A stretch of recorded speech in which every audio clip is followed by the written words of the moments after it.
Mr. Chair, I appreciate you raising the importance of ensuring that electric cooperatives can access clean energy credits. As I'm sure you know from your time at Colorado Springs Utilities, the co-ops in Colorado are doing incredible work to transition to clean energy, and I believe we should support them. That's why I recently led an effort in the Finance Committee to secure an amendment to ensure electric co-ops, public power, and tribal governments have access to direct pay. Could you talk a little bit about how direct pay provisions would help accelerate our transition to clean energy, and what specific clean energy projects you'd be able to advance if Congress allowed co-ops to access direct pay? Well, thank you, Senator Bennet, and I appreciate you being a champion for this issue.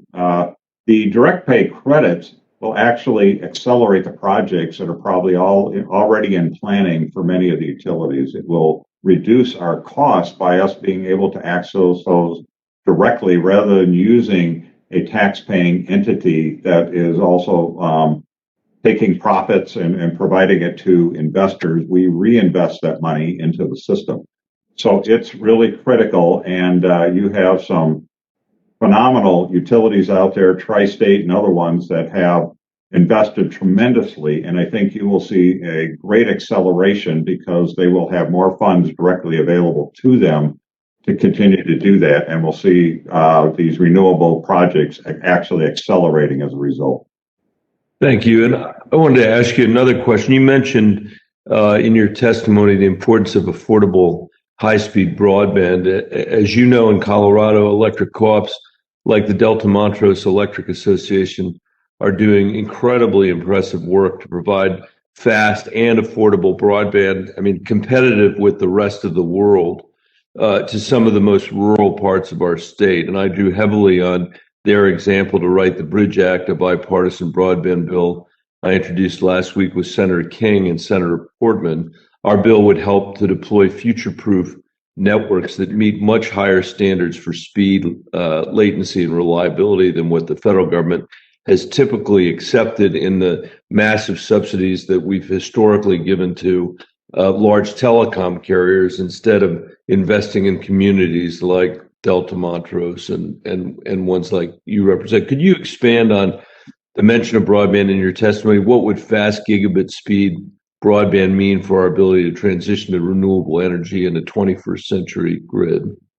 Well, I think you're actually seeing broadband as the issue that we saw for rural electric co-ops 100 years ago.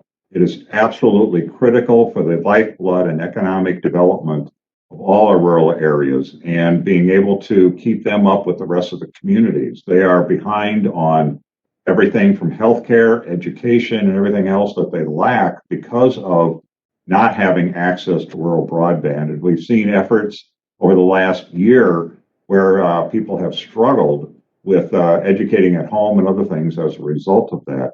This would quickly accelerate and allow businesses to be more rural and remote, and it greatly improve the economics for those businesses, all your constituents in those areas too.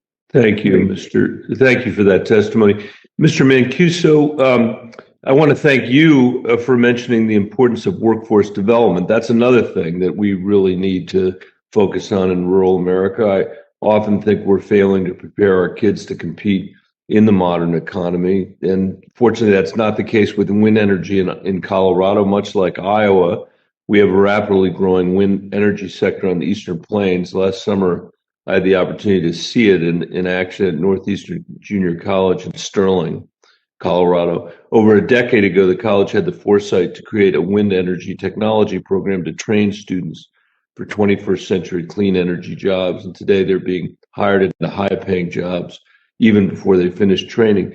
I just wonder, Mr. Mancuso, if you could give the committee a sense of what the next generation of high-paying clean energy jobs are going to look like. Are they going to be related to wind and solar, or to storage, to batteries, buildings, the grid, which we've talked about this morning? If you could talk a little bit about that. Sure. Thank you, Senator. To make it easy, how I would answer that is all of the above is where we're going to see high-paying jobs. So, the grid development is going to be very key, and that once infrastructure is invested, or once we invest in our infrastructure, we'll see those jobs take off. Now, one of the caveats is that I don't know of a lot of those programs that are out there right now for grid development. So we would have to, we as in the college would have to develop those programs. But the solar, the wind, those programs are now, and those renewable energies are growing. So those are going to be in the near future. Those two for sure. As I turn this back over to the chair, I just want to say we've heard a lot of rhetoric in the last few months about the importance of investing in, quote, traditional infrastructure. That seems to me will completely ignore the needs of rural America, which desperately need us to invest in a 21st century grid, not 19th century infrastructure. And I hope we can come together in a bipartisan way to build the infrastructure that our country will need in the 21st century. Thank you, Madam Chair. Thank you so much.